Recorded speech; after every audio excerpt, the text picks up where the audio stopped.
Today with a very basic question.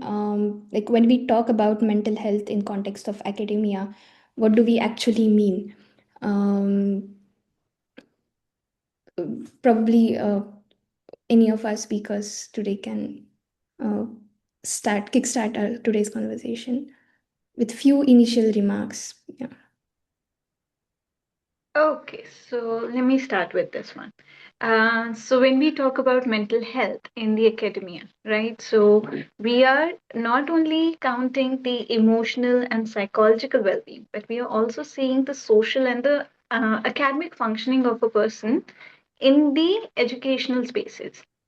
So now you need to know that these four dimensions, they themselves are very interconnected. So if you're not feeling today somewhere, you are feeling very low. This will going to affect your academic functioning of the day of your daily functioning, right? So where overall well-being in the academia is constructed around these four dimensions when I am referring to mental health. So Um, Thank you, Sugandha. Probably Dr. Waghela has to Right, explain. right, right. No, Sugandha, thank you so much. Sonali, thank you for having me. Just a brief intro. My name is Dr. Gladson Waghela. Feel free to address me as Gladson. Um, Answering to your question, Sonali, what exactly mental health would mean?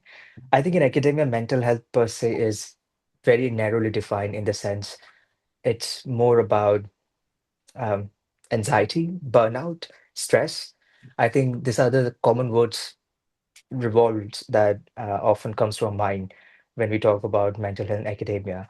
But from a medical point of view and from a medical perspective, this is a very partial view. Um, I, I mean, I strongly believe that mental health is not just only about absence of any disorder or stress, but to a greater extent, an environment where I would feel comfortable uh, to thrive and to achieve my full potential without any external chronic stress or burden that would limit my ability to function in a meaningful way.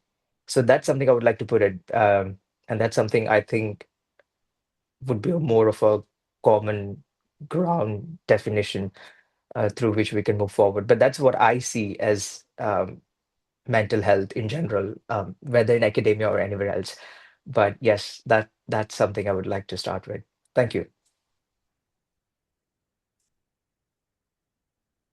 Okay, thank you so much, Dr. Gladson, for for underlining that well-being means not only existence of disorders, but also more than that, where giving an environment where person can thrive, a student can thrive, and connecting to what you already talked about, productivity, for example. I had also a question in line with that, that how does the demand, especially in academia, we have this demand to constantly perform, right? In terms of even writing, speaking, or even for students, be it in terms of their presence in class. And there's this whole discourse around productivity.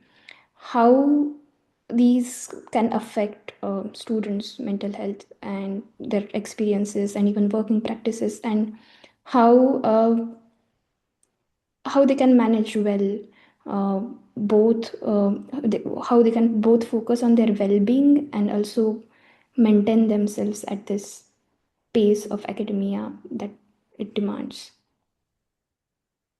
Right. I think I can take it forward. So answering, so far I see there are three aspects of a question. What are the challenges students face and in general and in academia and how they can overcome? So I think personally, I feel now that I've seen academia to quite an extent at this point in life, I feel academia rewards um, more of a performed wellness where you act if things are going well. You portray confidence even when there's a lot of workload. I think we glorify these things in academia, um, and this is something so much normalized to this extent where we feel this is normal. And if someone has a query or a concern or raises their voice, that is often looked down upon, and that something stands out, which should be the normal thing. Um, But but something that I've realized is that clinically, this sustained performance often produces what do I call this? There's this emotional dissonance where you often get uh, detached from the work you're doing, and you do it more for the sort of a performative action. You do it for the sake of doing. You do your work, your research, your routine, your task, meetings, or whatever as part of your research. The other thing is that there's this often shame about vulnerability that is associated, and this eventually leads to something called a delay in help seeking, and eventually uh, a student or a researcher would spiral down in this whole process. And there's also this fragmentation between um, public and private distress, in the sense how we manage ourselves, and often and in certain settings, particularly in academia in India, academia often penetrates our day-to-day lives, even outside our offices. So I think that that lack of fragmentation and everything makes a student or a researcher more vulnerable. Now, what can be done is a million-dollar question, and wish I had answer for it. But I think there is a lack of definitive answer through which we can say these are the ways where you can cope up or you can address it. Unfortunately, we don't have it because it is a more of a structural problem and a systemic problem that has to be addressed collectively. But how we can mitigate it would be the right question. And the answer would be something which we'll be discussing much, I think, further. But something would be accepting your boundaries, and understanding your limits as an individual and as a researcher or as a student is very important. That is something we must all acknowledge, that this is my limit, this is what I can do, and this is something I can push myself to. That is something, acceptance at our level is first very important before we fight back against the system. That said, the other thing is creating multiple pathways, or I would say creating multiple ways of support system and not just relying only on one support system, which is very important. And this is again, we can discuss later how to create this multiple support system. That would be the other thing. The third thing would be seeking help early as much as you can. Again, it has its own barriers. Some people are not even aware about the system or the uh, services available where they can reach out. In many cases, service doesn't even exist where they can reach out. So these are definitely problems that needs to be dealt with. These are the three major aspect and overview: being aware about yourself and your limits, uh, making sure creating multiple um, support system or pathways of support system, and seeking help early would be the three key strategies I think I would lay out to go ahead. Yeah, thank you. Thank you, Dr. Gladson. Sugandha, do you have any inputs in the question? Or I would say that he has actually kind of said what I am thinking about the same thing. So, like when we talk about the challenges which we feel in the being in the academic system, so what happens is that yes, all the dissonances, emotional dissonances happen. So that leads to the process of creating an imposter syndrome, fear of failure, or something like where you actually look forward to the validation from the external in inside rather than knowing your own value, that exactly how what you were and Mm, how have you become now. So you know that the whole transitions that happens, we sometimes don't acknowledge that when we mm, started and now at this milestone, how much do I know? So those are the challenges where you start self-doubting yourself, and these are something that actually comes when you are mm, performing in this academic and hustle bustle culture. But like he said, that you need to describe your boundaries, but also should learn that it is okay not to be perfect, and it is okay to take breaks. So what we have is even I think Gladson was saying about the same thing, that somewhere even if we are not in front of desks, in front of our laptops, or working on a research, we somehow still are working mentally even on our holidays.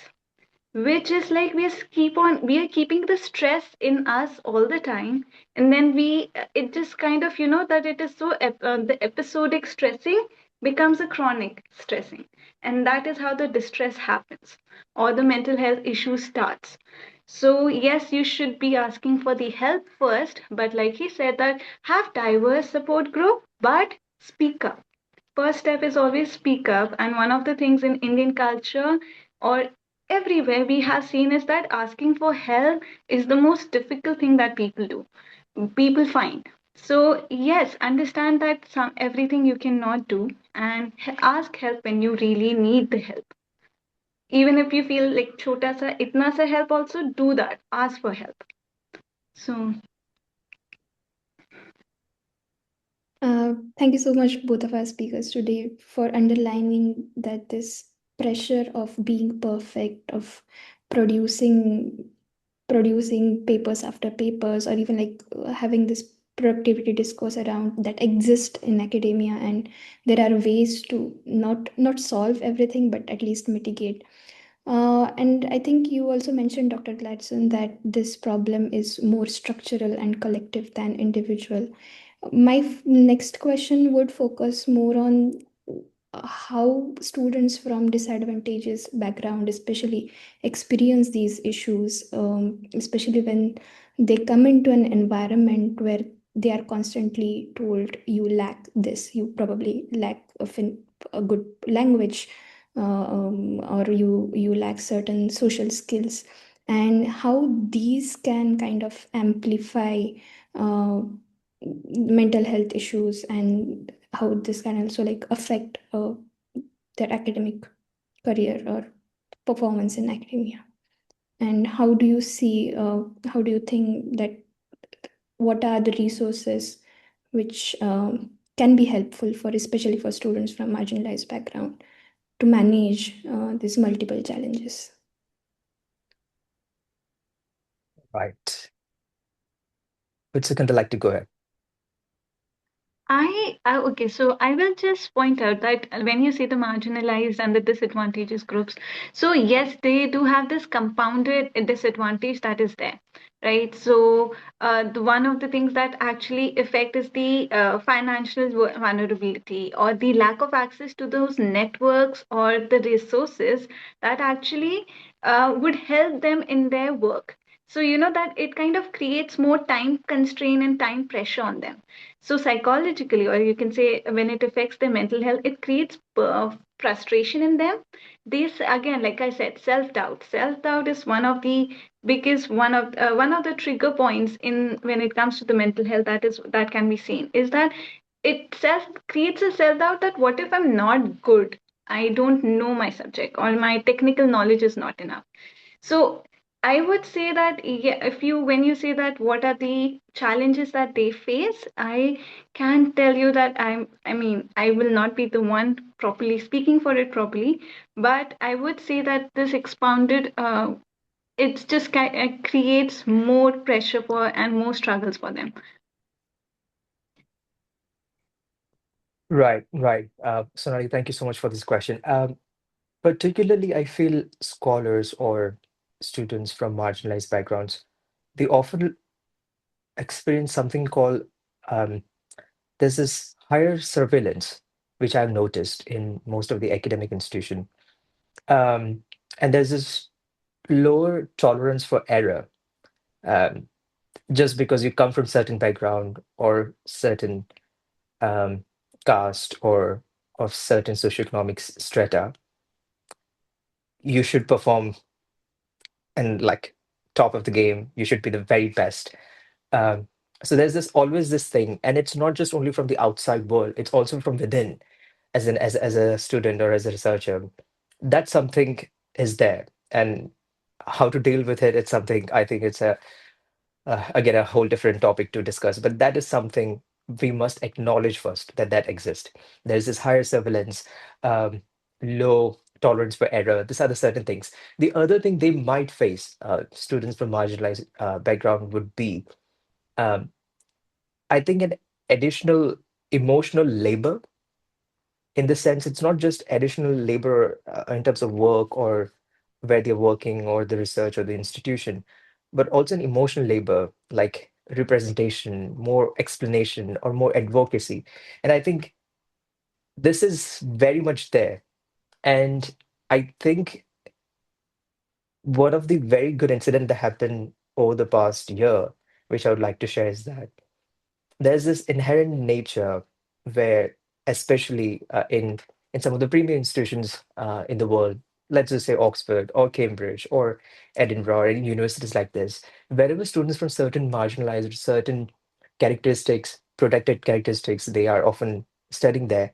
There's this expectation from the people that they should be advocating for certain causes, or they should be working on certain research topic that really addresses the very problem that their community is facing back in India. And one of my friends suggested this very good thing, that why the onus lies on that person. And I think that stays with me. And something I think was a very good explanation, that why the onus lies on someone who is marginalized. The onus should lie on someone else who has been the oppressor rather than the one who's been oppressed, right? So, and it can be on any aspect, whether it's caste, class, or socioeconomic strata, or whatever the characteristic would be. So, these are the fundamental problems that I see. The other issues that students from marginalized background might face is financial. I think Sugandha also pointed out is the financial barrier. Another is family vulnerabilities. I've seen some of my friends struggling to keep up with their academia, other part-time work in order to support their family and everything, which students of other, I think, other socioeconomic strata might not face this. And there's this internal pressure, as I said, to be grateful rather than protected, so this are there.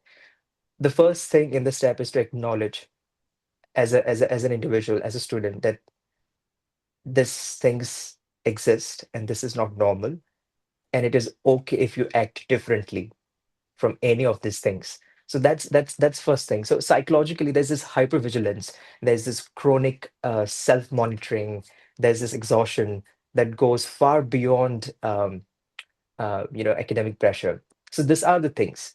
So if anyone is facing such things, I would like to say it's normal.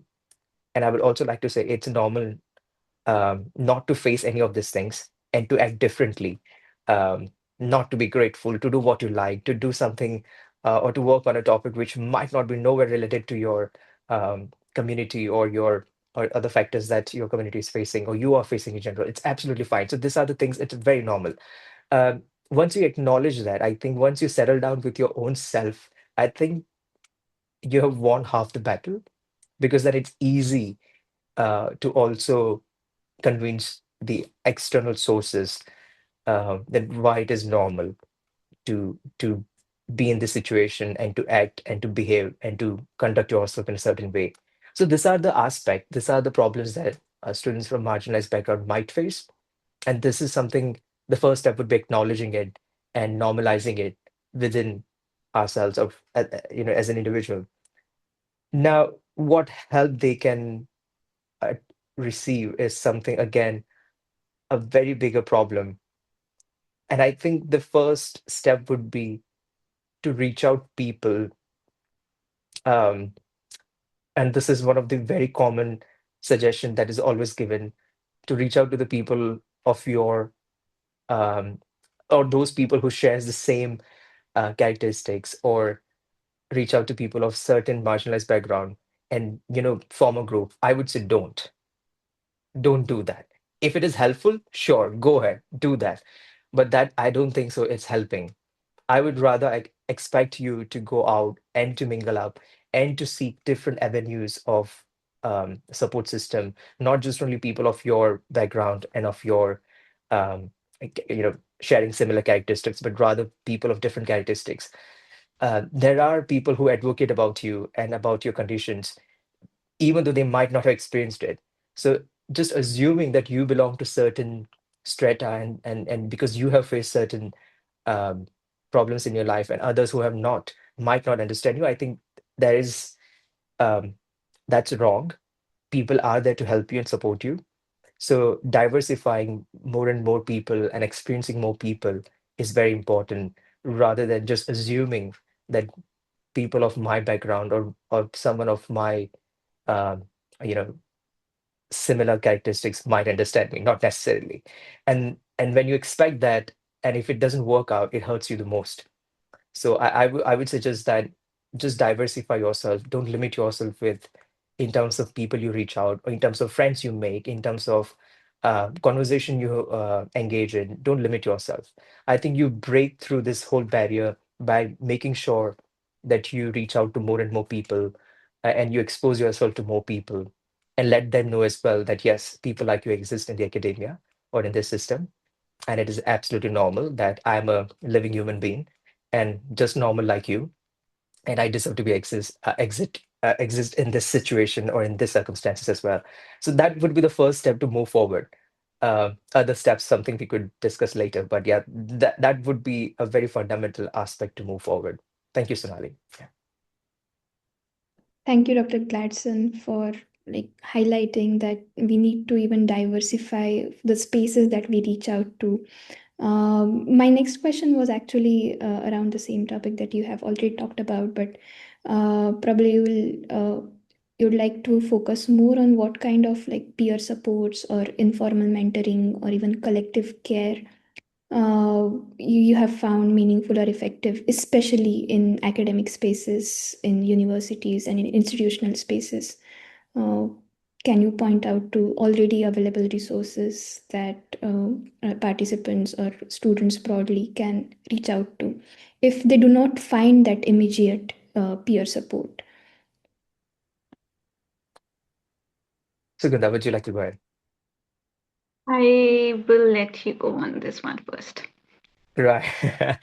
Right. I think, oh, Sonali, wish I had answer for this.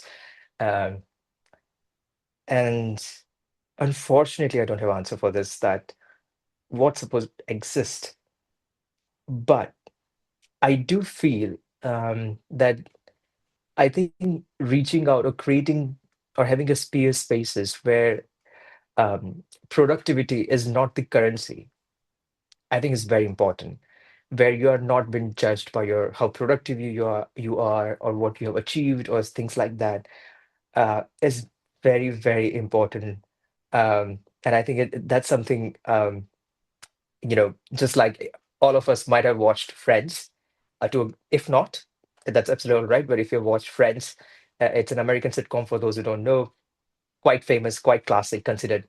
Uh, and we all know Rachel, who come from certain background and certain characteristics and certain privilege. And then there are other people in the group who also share similar but different, very different backgrounds and everything. But despite of all these things, they make a wonderful group out there, and they were not judged based on where they come from or whether Rachel was kicked out by his family, including cutting off the credit cards and stuff like that. So this is just a very, I think, it would be a very lame example. But what I'm trying to convey is that you must reach out and I think create or seek spaces where you are just accepted the who you are rather than pushing yourself in peer spaces or groups which are more famous, and I think which is very normal, and I think I have done it as well, and many might have done as well. When I was doing my medical training as an undergraduate medical student. I think there's this often this uh, expectation that you're part of certain group which is more famous or academic and very um, out there and loud and stuff like that. It might be helpful to a certain extent initially, but I have realized that it's not helpful on a longer run. And my current friend as of now at this stage of my life are completely outside of those group, and I don't even interact with any of the person of those groups which I always longed or I was craving for. So I think having or seeking healthy friendships is I think key of one of the key aspect to move forward. The uh, other would be there are of course other resources if you are facing major structural challenges within the institution and system. Um, I think reaching out or making sure you have someone in your institution, someone whom you can, as a mentor or as a professor or as a tutor or as a lecturer, someone where you can express yourself without any filter. um, it doesn't have to be someone from your field or anything, but it could be from any of the background. But I think making sure you know someone like that is also very important. And I know it is hard. It can take years sometimes to even find such person. Sometimes you can't find at all. But that is also very, very helpful, where you have someone who you can reach out and you can express yourself, and is there to provide you that informal support and mentorship and guidance and advice. Is very, very helpful. It could be within your institution, it could be also someone outside your institution, or even outside your country. Doesn't have to be within your space. So that is again very helpful. um, the last would be if you're facing major problems which are clinically concerned, and are something that can be clinically diagnosed and is something that you're facing. um, do not be hesitant to reach out and seek help from professionals. That would be something very, very important in the whole process. So yeah, this are the few things. There are certain resources which I can share, and I can share in the link, where if you're facing any immediate pressing challenge in middle of the night, and if you feel there's no one where you can reach out to, there are certain crisis helplines where you can reach out and you can seek help. That is also something very, very helpful. One of the major problem in countries like India and most of the global south countries is that there's this lack of functional crisis helpline service list available. It's usually not available. So what happens is that many times people reach out to certain numbers and they try to seek certain help, but there's no one to hear them out, or there's no one to respond. So that is one of the very major problems. So there is this something called, and let me share right now itself, there's something called Find a Helpline. Now, Find a Helpline is something I worked with as part of my research, and I am sharing it here for everyone, should be visible to everyone. Yeah, so I've shared the link. So Find a Helpline it's actually an organization based in New Zealand. But what they do is, once you go on to Find a Helpline, and once you select your country, for example, India, and I'm doing it real time, it will give you options. Are you facing, anxiety, bullying, dementia, depression? And based on that, they will link you to services that are functional and active in India, something that you can seek help immediately in situations where there's no one for you to reach out. So that would be one of the ways um, to seek help as well, and something you should not be ashamed. Yeah, that's something I would like to stop.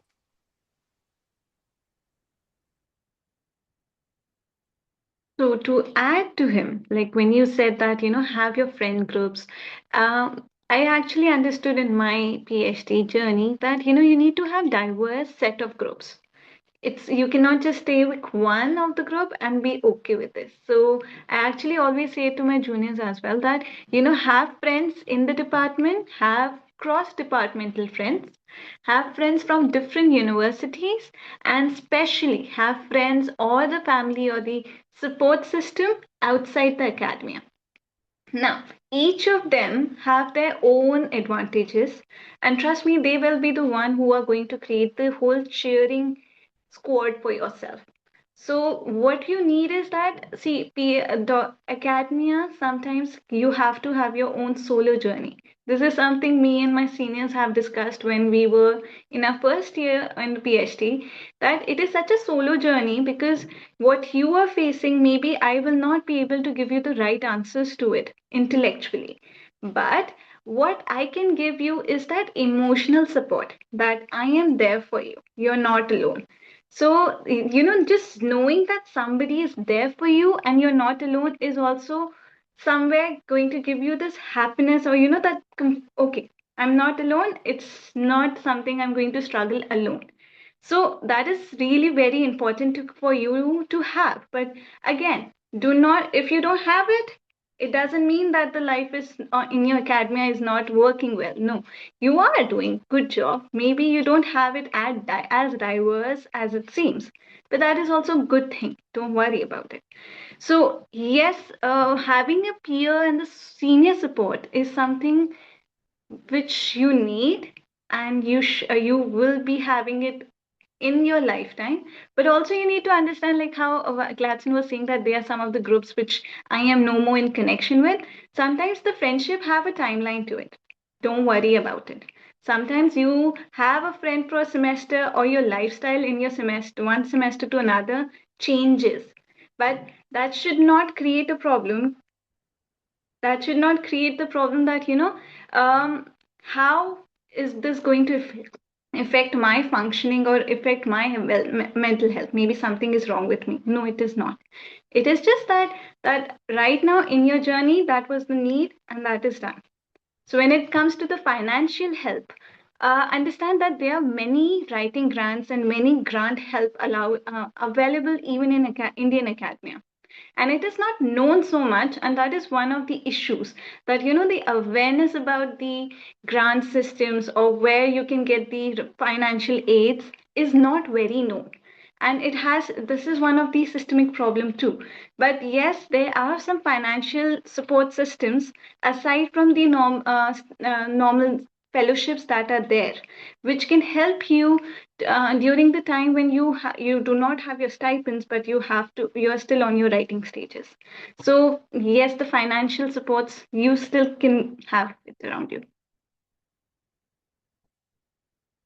So Thank you yeah, so much, thank Sugandha, actually already highlighting the aspect of financial precarity, because when we talk about academia and research, I think fellowships and the financial support is really important, especially for scholars from marginalized communities. And I think that is one of the main issues that also affects mental health a lot. But my next question actually would go in a bit different direction, that on one hand we have all these lack of resources, especially in academic spaces and institutions, which give us space on talking about mental health issues.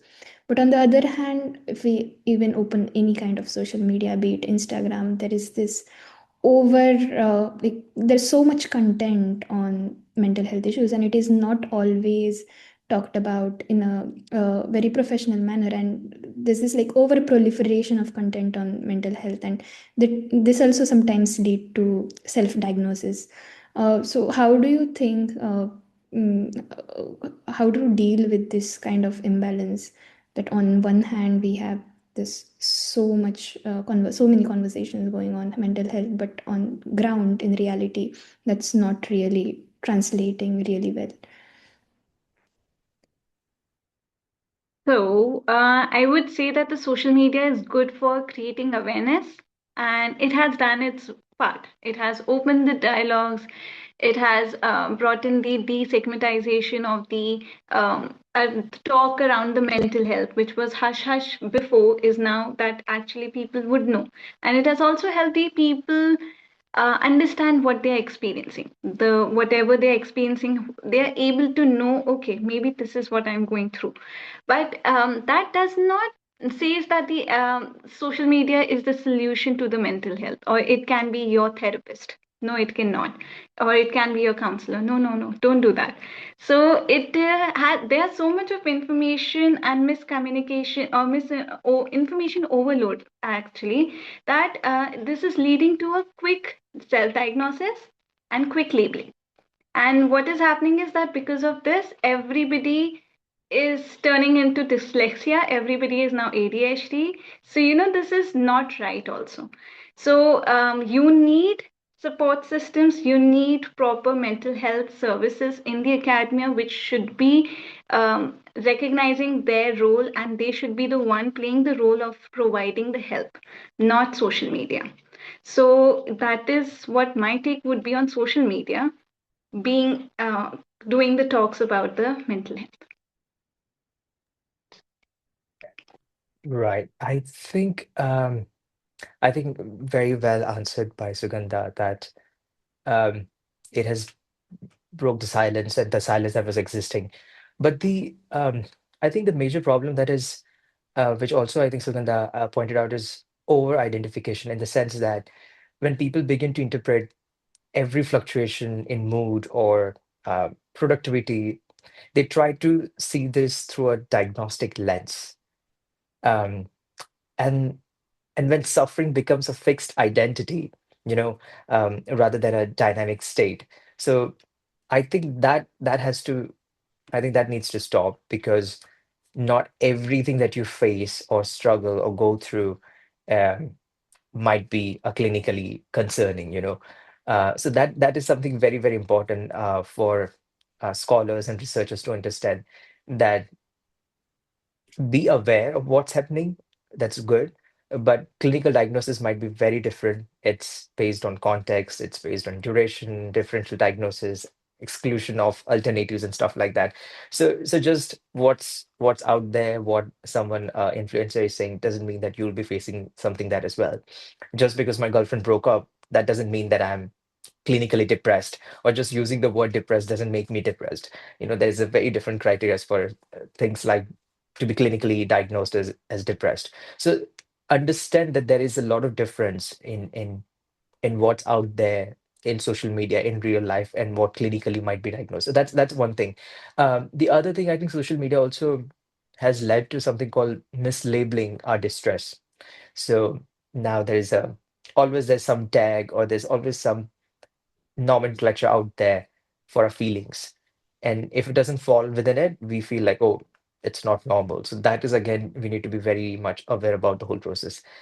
Um, I think how researchers can help in this situation would be um, I think one should encourage curiosity rather than certainty about labels or about diagnosis or about what's out there. I think that something is very, very important. And one should be aware about what has happened, or what is happening around you, or what I'm struggling with. You should be very self-aware of exactly what you're struggling with and what is happening around you, rather than what do you have to do now, or what I should get diagnosed with certain things like that, and to seek certain medications and stuff like that. So I think that that balance has to be maintained, and you need to be aware about those things. So researchers should be very mindful, just like we do critical thinking in research. I think we need to be critically aware about our feelings and what could be really concerning and what is not something you should be concerned about, which is out there on social media. I think if it affects your day-to-day functioning, and when I say day-to-day functioning, in the sense that the way you used to function before, like 3 months back, you're not able to do that now for the same thing, for the same task, for the same subject that you used to enjoy a lot 3 months back. If you're not able to keep up, and it might be any problem, it could be any problem. Most often, mental health is often manifested in physical ailments. So it could be something more of a body ache, or feeling very, I think there's a difficulty to wake up in the morning than your usual schedule. If you're facing all these issues on a regular basis, that's something should be concerning, and that's something you should seek out professional help. That should be the way forward. But as I mentioned, I think social media should be helpful to make you aware, but not something that you should be using it to diagnose yourself on a regular day-to-day basis. Yeah, Sugandha, you were saying something. Yeah, I just wanted to add one more thing. So, when we talk about mental health in academia, right? So, in social media, you will get these satirical jokes or your satirical humor in the form of memes and jokes. So, what happens is that that becomes more like an identity label.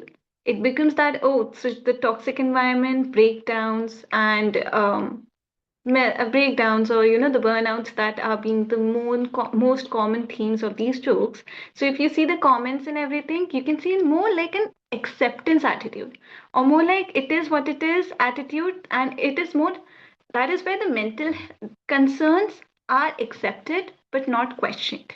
So, the social media is good in opening the dialogues, but it is not letting you to question the system as why are these things actually happening? Why are there a toxic environment that has been created? So, again, like we said, social media doing good job, but it is not opening that dialogue also where the system can change because of the social media. So, Great. yeah, that would be my take. Thank you so much, both of you, for talking about social media and this problem of self diagnosis. And since we are already on this point, there also exists this second phenomena of self, if I can call it self solutions. So there's whole discourse of self help and self improvement that also exists on social media. So there are certain vloggers who show, okay, this is my routine, and you also follow this, and you will also get away with all the problems that you're facing in your life. So at one point there are these small things, or even like adopting these small habits, for example journaling, do help you maintaining your well-being. But on the other hand, it also gives this false impression that you have to copy certain thing, and you have to always be on your toes, you have to follow that discourse of self-help to, so that also kind of tries to convince you that well-being is something that is in your own hands, and you are the person who is kind of imagining all these problems for you. So how do you think that researchers and students should tackle this? Okay, I will like to begin with this one. So, just a minute. Yeah. So the one of the things that happen is that when you have these self-help groups, self-help techniques, or any of your routine, they are supportive. But if you understand the mental health concern started from a root cause, you're not working on removing that stressor from the environment. So if that stressor will not be removed, you're going still going to feel the anxiety or the heightened emotions every time. So, routine is good to be a supportive care for you. But again, like you said, that it is like somewhere shifting the accountability to the individual, where the accountability to, should be towards the institution to remove that root cause. So, self help is good, but again, like I'm saying, that it is not leading to the prevention of your mental health concerns. So, that is where it ends for me. Gladson, what would you like to add? I think, Sugandha, you added quite well. That self-care is good. There's nothing wrong in it. And um, the stressor needs to be eliminated. That is for sure. Um, but um, I also feel that having a routine is great if that is helping you uh, to mitigate to a certain extent your stresses. Go for the routine. Just like a physical health, we have to eat, you know, go for exercise and hit gym and everything. Mental health is also not something like a one-time fix when it is required. It's not like that. Mental health is also a repetitive, everyday task or a process that you have to invest in it in order to have a good mental health. That's something we need to understand. And it could be anything. It could be, again, going to gym. Not just only it has physical benefits, but also mental health as well, or playing a sport, or listening or playing music or something like that, or even reading books or doing any other household chores or gardening, or it could be anything for you. Something where you're not gaining anything in the sense like there's no financial gain or a prestige, but you do it out of fun. If there's some activity, you should pursue it on a regular basis. That's for sure. Um, that is one thing you must adhere and should be a part of your routine. The other thing is um, social media and influencers, and what they do is, this is again what I believe, I can be wrong. They just do it for the sake of that one reel, and they don't do it on a regular day basis as well. So that is very important. I think what's out there on social media is to a greater extent might not be the reality of those individuals as well who are posting it. So you need to be aware about that they are monetizing it, all these reels and everything for their own benefit and own gain. um, and often algorithm on social media works in a way where they promote certain things which resonates more with the public.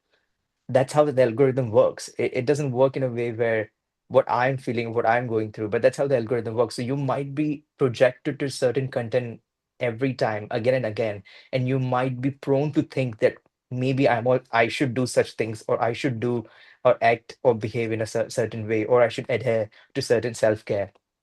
Don't do that. I think what feels best for you, just go for it.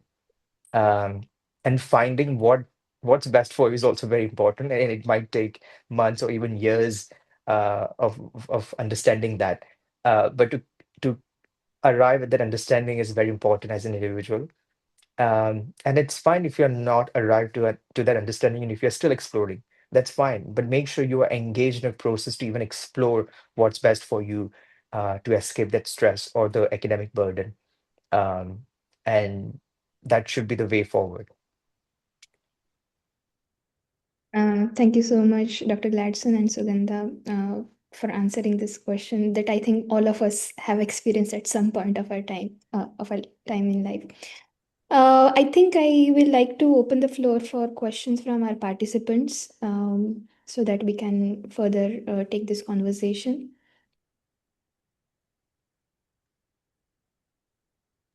Please feel free to type out your question in the chat box or even raise your hand if you have any question.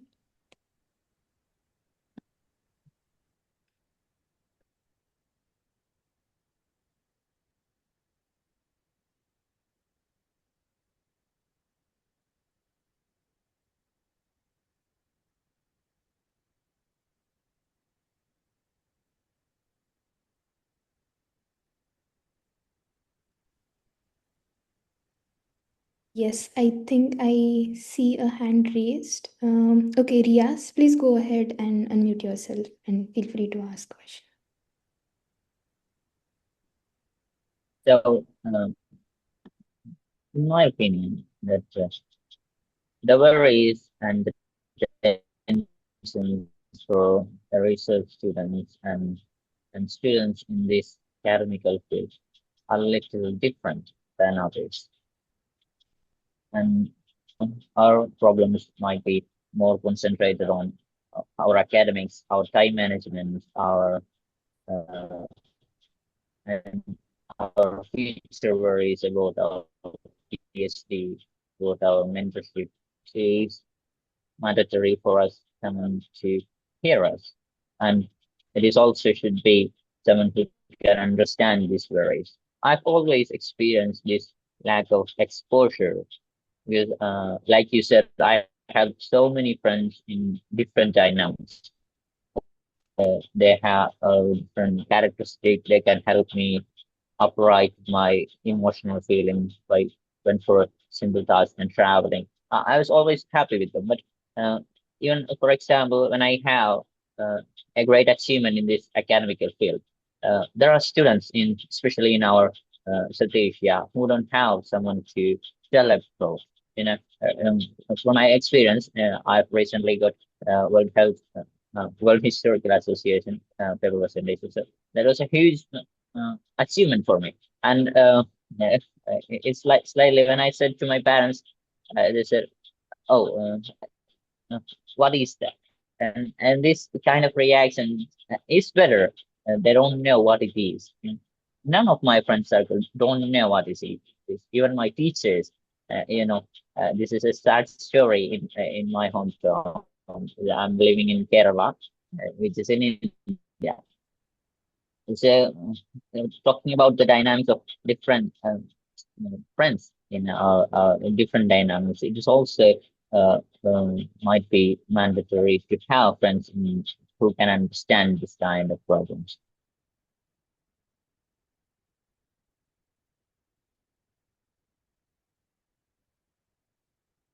If I have understood rightly, we were discussing about, I'm so sorry, I've having the network issue on my part.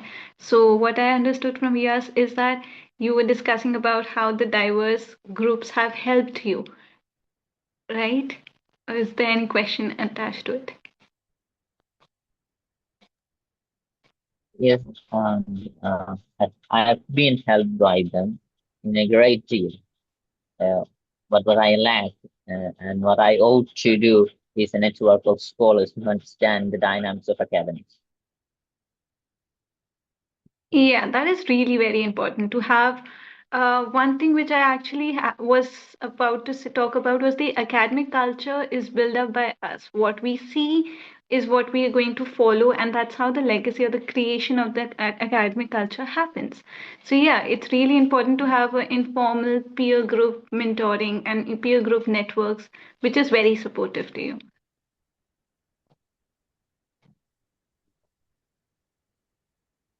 Is there a particular question that I'm missing out?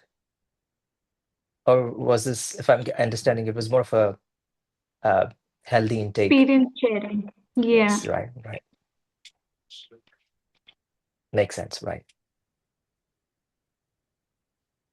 Shall we move on to the next question then? I think we have many questions in the chat box. Right, right.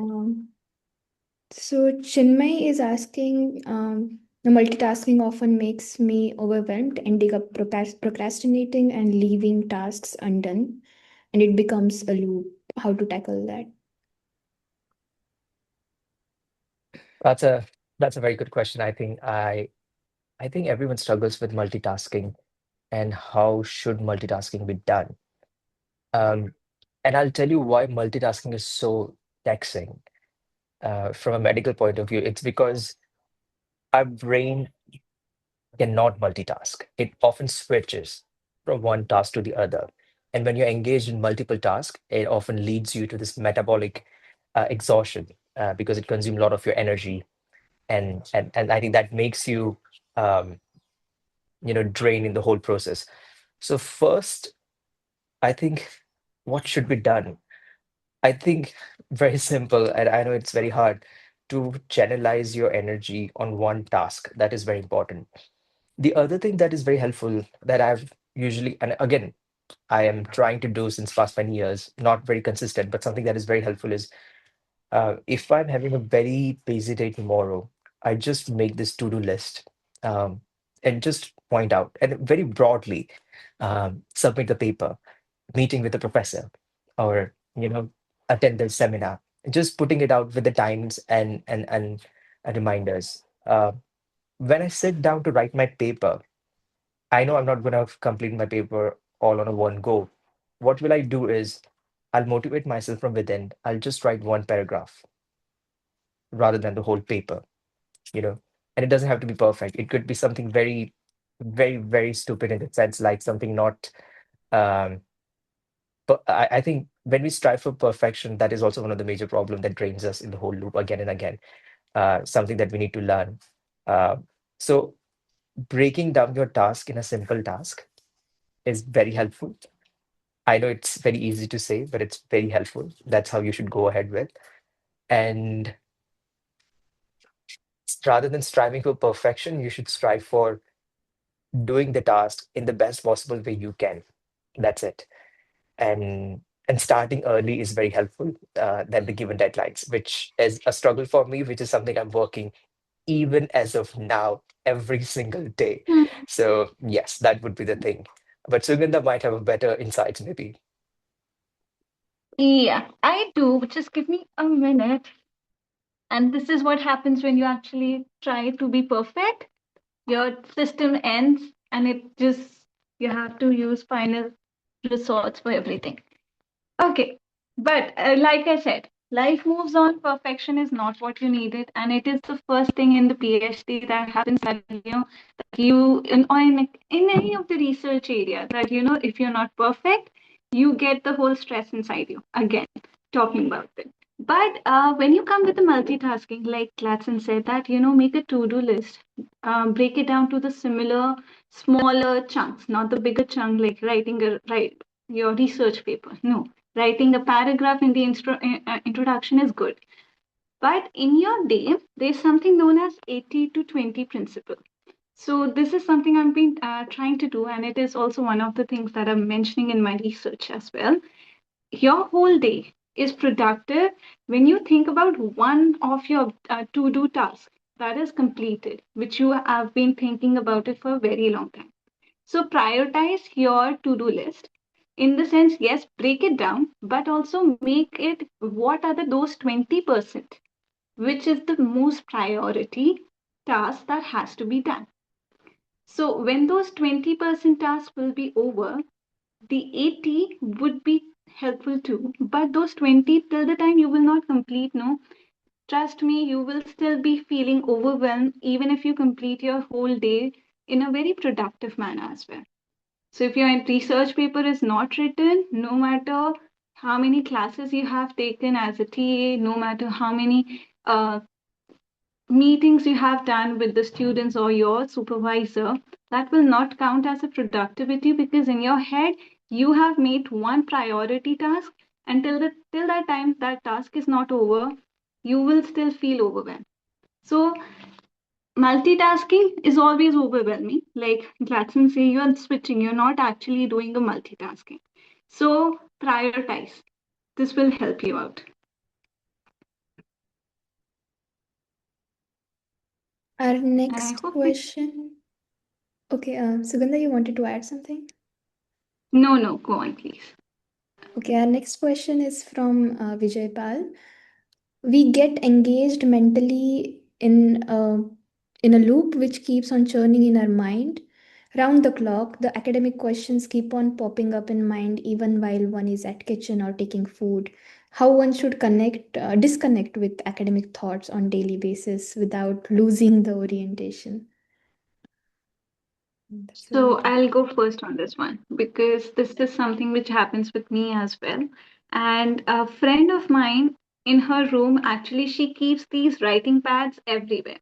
So, you know why your thought is still in your head? Because in your working memory, somewhere unconsciously, you're reminding yourself that this should not be lost. I hope I don't forget what I'm thinking about. So, write it down anywhere.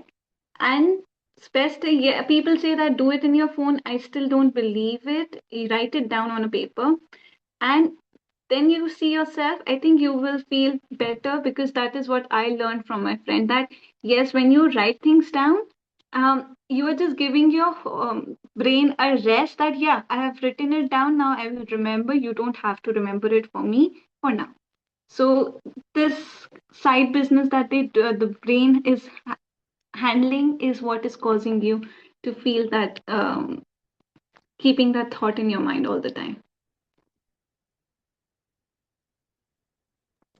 Right. So I think that is very common again. What you I think mentioned the question was, and I think it is very hard to create this deliberate cognitive closure ritual. Um, but what might be very helpful is, um, I think once you're done with your task, compartmentalizing, which is something what we say is very important. What you can do is make sure once you're done with your task at the end of the day, just briefly note down. It could be even just in your brain that these are the tasks done. I'm done for this many tasks for this day, and this is something I have to do for the next day onward. And I think once you remind yourself that this is what I've achieved, and I think even Sugandha pointed out that what you achieved in one particular task, I think once you note down what you've achieved for the day, and you can point out, okay, this is something I should be doing for tomorrow. Uh, Push it forward in your to-do list for tomorrow. I think that is very helpful in compartmentalizing and giving you that reassurance that this is not something you are supposed to do for today. That is something one way forward. The other would be, I think, yes, one thing would be making sure that you should ask yourself if this is something, if this task, if I keep thinking about this task, even after my work schedule, will it be helpful for me on a longer run? Or something that is very crucial for me? I think you should keep asking yourself this question every now and then. I think the more and more you do repetitively over the time, you will create this self-awareness that this is not helpful. This is not something you should be focused on a regular day basis and not something you should be worried about. So this are the certain strategies. It is a habit and it takes a lot of time, but it will move forward accordingly. These are the certain strategies that you should push forward certain tasks for to-do list of tomorrow rather than just thinking about it, writing it down what you should be doing tomorrow rather than today would be very helpful. Next question is from Deepa. Thank you both for this very informative talk on mental health in academia. As an independent researcher post PhD, I find there is no peer. Friends have different timelines, and I haven't started teaching as yet, so it's very solo and slow. How would be how would be able to adapt and still keep my academic life? Mm.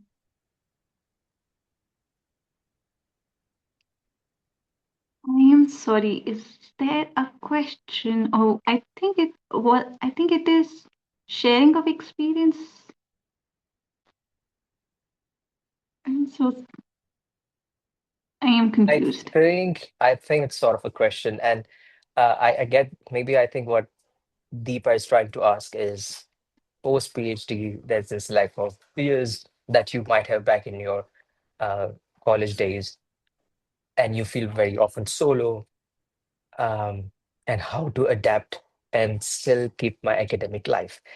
Um, I think this is more about accepting and being comfortable in your own space, something that is very important for you to acknowledge. And if you're a very extrovert person, very socially yes, and if you're very socially active, it might be very challenging at that moment or at that phase. Again, as I pointed out, your other routine activities is something where you should be diverting your more time and energy, which makes you feel happy and help you to go and move forward. And I think Sugandha also pointed out that each friendship and your peers and everything has a timeline. So it's fine if you are not having those same peer support at this point. What you should be looking now is your peers or your colleagues should be your new sort of this friends that you should be very much excited about in your new workspace, something that you should be looking forward to, um, rather than just being anchored or over your past peer support. That should be very helpful. I think you should take it as an opportunity to, you know, where you'll be meeting more people, where you might have the opportunity to make more new friends, and the fact that you can utilize this time to introspect um, and divert your energy for other routine activities that makes you happy. It could be sports, anything else, or reading books, or watching sitcoms, or movies, or traveling, whatever it would be. I would just add that, like Gladson was saying, that we have habits. So, yes, when you are maybe right now, what you're going through with this transition that you're having from now till the time your teaching will be starting, is that the habit is no more there and there's a need for the new habits to create. I would say this is a really good time for you to see what were those things that you really wanted to do, but you were not able to do in your PhD time, and try to inculcate that in your daily life now. Like, in the sense that, for example, if I would say that I wanted to start exercising or wanted to start learning in language, maybe I have not done it because, again, the hustle life in the PhD, or maybe because of that. But now maybe you can start, and this can also help you in creating something for your mental health growth as well. So, those self care routines that we have talked on. So, this might be the right time for you to start building up that routine if you wanted to, if you want to. Um, I think we'll move on to next question then. Um, so it's from Hardik. He asks, Dr. Gladson, what is your take coming from medical field on teaching about mental health to kids as a foundation so they are more aware when they reach adulthood? Sorry. Yeah, that's a very good question. In the sense, what we should be teaching our kids. And adolescence is a very, I mean, early life experiences are very important in the sense it shapes an individual and their other experiences later. I think now this onus lies not just only on the parents, but also the teachers, the surrounding people, family, everyone. So it's a collective effort, first of all. So it's not something that only a parent should be concerned about or only family members should be concerned about. That's one thing we need to understand and acknowledge. The other thing is uh, we should teach literacy about mental health rather than diagnosis to our kids is very important. rather than making them, oh, if this is what you would be having, you would be, you know, schiz- you might be suffering with schizophrenia or something like this, or using this heavy term, or you might be depressed, or you might be this and that, or might have to go through some medications. So rather than frightening them out, what is all these things, you should make them aware about that there are certain things like this, and it is normal.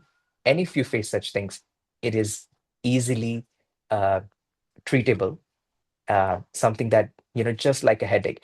The other thing is, I think for kids in general, they learn a lot from their surrounding, and especially from the parents and family members, and how they conduct themselves. So how adults within a family conducts themselves is very important. So what language I'm using, what safety measures I'm using, whether they have trusted adults around surrounding them. This all things does create an impact of how they would deal with mental health later, in their adulthood. If as a parent or as a family member, I'm myself very much critical about certain mental health challenges, not open to discuss about certain things, not able to seek help. Especially in India, people often find it very hard to seek help from psychiatrists because it's often looked down upon. So if I'm myself suffering through all these things, and if I preach my child that, oh, you shouldn't be worried about any of these things, then it's very ironic and it's not something going to help you at all. So I think practicing what you preach is something very, very important. So these are the fundamental things that you should do. Focus on literacy rather than diagnosis. Uh, Set an example yourself for your kid, and make sure the surrounding that they are part of also promotes that same environment that you would like to have at home. That said, you should not overprotect your child in the sense where you always create a protective environment for your child, so they are protected. Then they would never get exposed to certain um, experiences, and they would never build the resilience which is required. So over pampering is one of the very, very major problem these days. And I think if you study psychology and the latest research available out there, there are different types of parenting styles, and the four major types, which I think I can go on. But the most common one, which is prominent right now in terms of parenting style, is the submissive one, in the sense where parents just accept what the child says, or just gives them what they need, or just do what they would like to do, or design their whole situation, environment, life as what they want, without without providing any resistance or any feedback. I think that is a problem. So creating an environment where there's both emotional support and authoritative power of the parenting, that balance is very important for the parent to have, for their child to be emotionally resilient in later stage of life. So I think that is very important. One example would be, let's just say, would be if your child is not willing to go for, let's just say, for their a dance class. And today is a dance class, and your child doesn't want to go for the dance class, and she's like, I don't want to go for it. Rather than scolding her and making her feel guilty that no, you should be going it and you should be doing it, because if you won't do it, if you won't go for your dance class, you would be, you know, putting me down, or and trying to put her in that whole guilt. You should be asking, why doesn't she want to go? And you should try to know the reason. That's the first thing you could do. The second thing you could do is that you could say, oh, fine, if you don't want to go, that's all right. When you feel more prepared, that's when we will go, or that's when you should go. So we are acknowledging that it's fine not to go today, but you're not saying that we won't go forever. You're also laying the grounds that maybe when you feel better, comfortable, that's when we should be going back to the dance classes. So certain things like this. Another example would be like, there are a lot of toys in the house, and your child is not clearing up, and you'd be like, you're ordering your child that make sure you clear all the toys and everything, the mess in your room, and your child is not willing to do that. Rather than saying that no, you should be doing it in an authoritative manner, you should say, I'll help you as well, and let's do it together. So always providing them alternative solutions to achieve the task, rather than being that strict authoritative parent, um, is very helpful. So I think balancing that is very helpful. Always make sure you acknowledge the feelings of your child, and also provide alternative options uh, in terms of how to move forward. is very important rather than being strict and pushing them down in the guilt trip. So these are the key strategies. The other last thing would be there are a lot of resources available, a lot of storybooks available, which you can direct your kids to read and make them aware about mental health and well-being in general. That's something I would like to stop. Yeah. I think we are running a little bit over time, so we'll have last two questions, and then we'll conclude our session. So Gaurav has asked, sometimes certain academic groups or communities that you look up to end up disappointing you by not being able to offer the support that you expected or they claim to offer. This may not be intentional, but still feels disheartening. How do you suggest to deal with that and not stop that from seeking the help that is needed? Mm. Anyone can go. Sugandha, would you like to?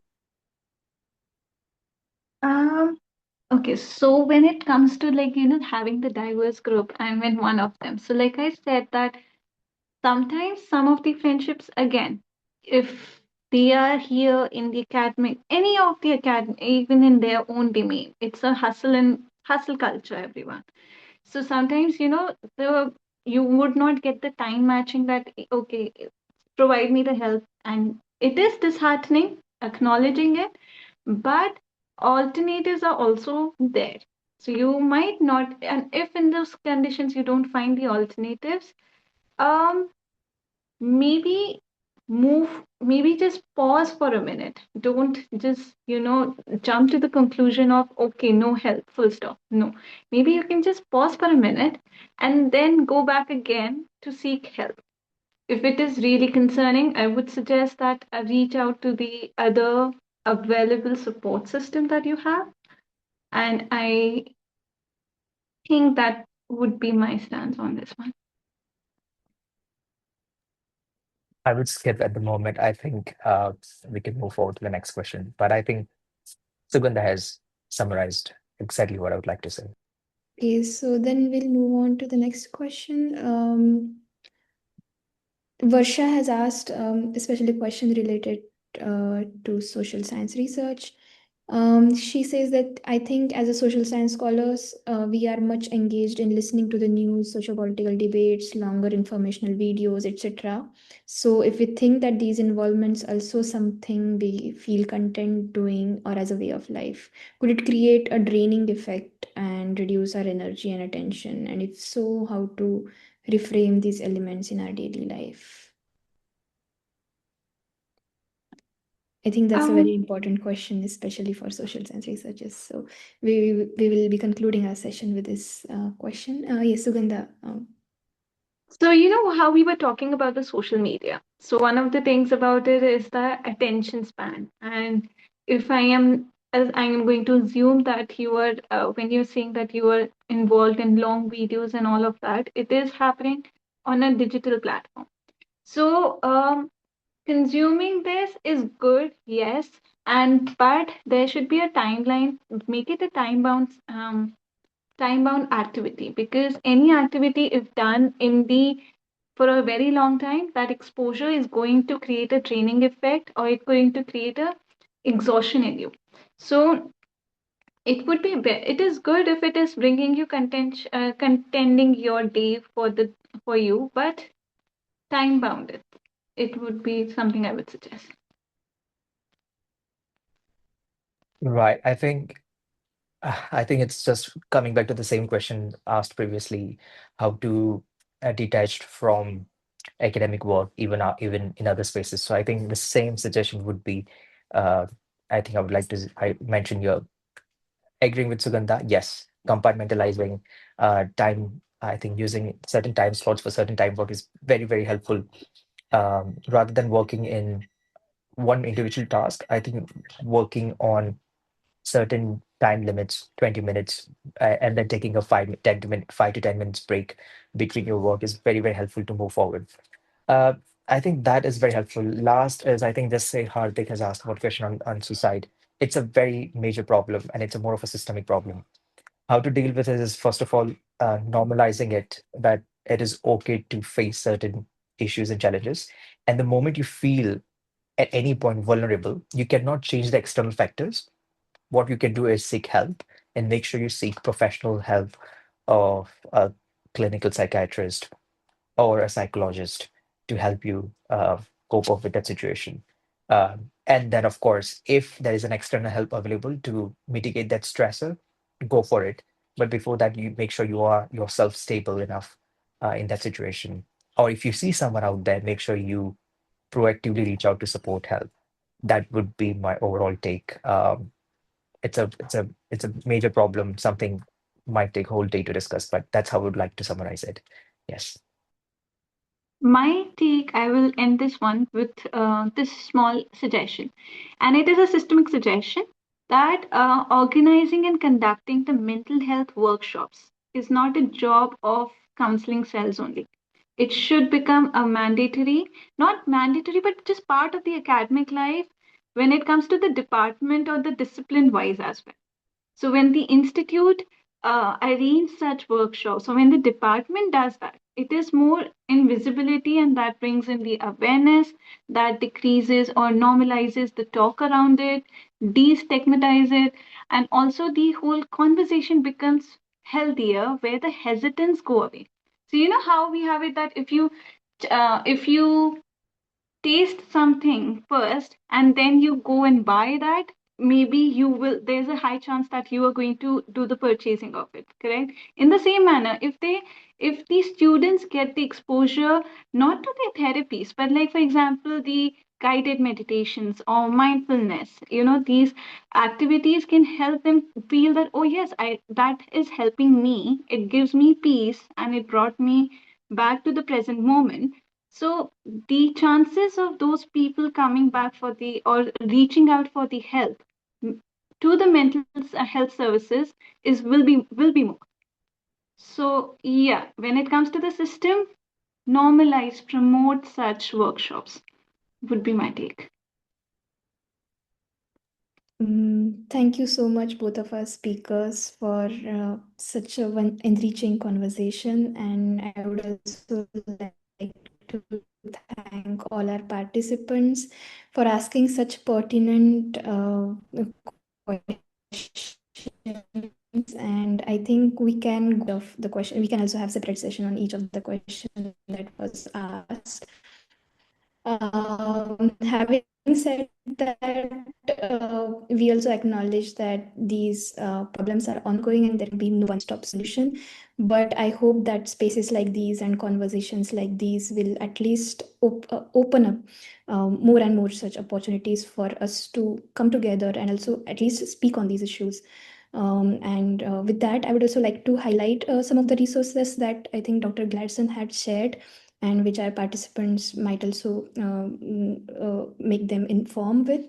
I would again like to thank both our speakers for taking time out of your busy schedule and also participants for such a wonderful conversation. Thank you so much.